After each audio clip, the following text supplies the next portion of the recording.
How will you address traffic concerns in Pullman, downtown and beyond to improve accessibility for all Pullman residents? Should I say bypass? I think bypass back in the 1940s, 50s maybe. We should have, but should have, would have, could have, right? So we can't look back, we can only look forward. So let's work on that bypass. Let's get that feasibility money through the legislature this next budget season. Let's take care of the Department of Transportation Eastern Division to take a look at it. Let's talk with Fosco. They've got the same problem. They're sending their trucks through town to our town, but how could we take a look at how the Department of Transportation for both states could look at how we could take some kind of part of their need and part of our need and wrap it around this town so that we aren't having to deal with it all the time.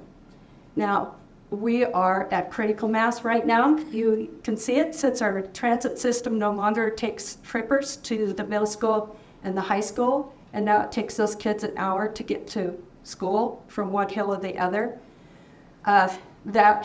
You can see the traffic in the morning, and in the afternoons it's just crazy. So we just need to work at what it is we need to do with Paradise, Grant from North Grand to South Grand, and then make sure that all our arterials are designed so that we have the ability to grow houses and then compact housing in those arterial areas, so that also relieves the pressure downtown on our roads. Thank you. Francis? So, so related to the question, you were talking about accessibility, or How would you address traffic concerns in downtown and beyond to improve accessibility? so if we look at accessibility, part of the downtown project is what it's going to do is it's going to add ED parking along Main Street to be able to increase that as it relates to accessibility. It's also going to allow bump outs for pedestrians in order for safer routes as it relates to pedestrians being able to get across the street for downtown. The other piece that it looks at is for Main Street.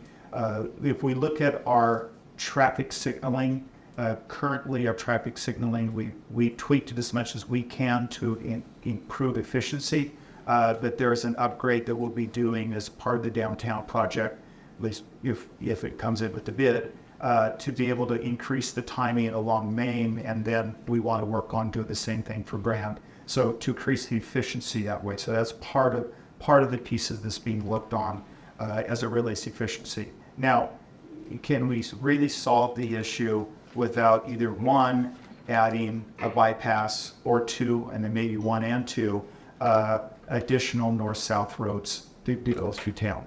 And that's where a challenge is with our four hills. We have 5 different bypass options that have been on the table that I know of for the last 20 years.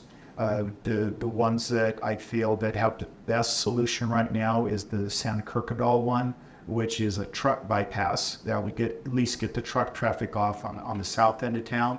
I know there's one that's been proposed that is an Albion bypass that we allow us to encourage people that if you're on the north end of town and want to go to Colfax, you go through Albion rather than you come back through the downtown. So ways to get people not to come back through the downtown.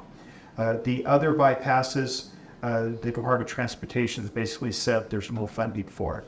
And so it's something, the bypass needs to be done in order for us to really solve the downtown issue.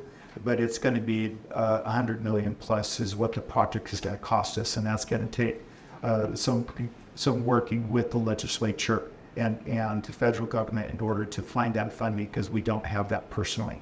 Thank you. And I already asked that question, right? Okay. Francis is up next.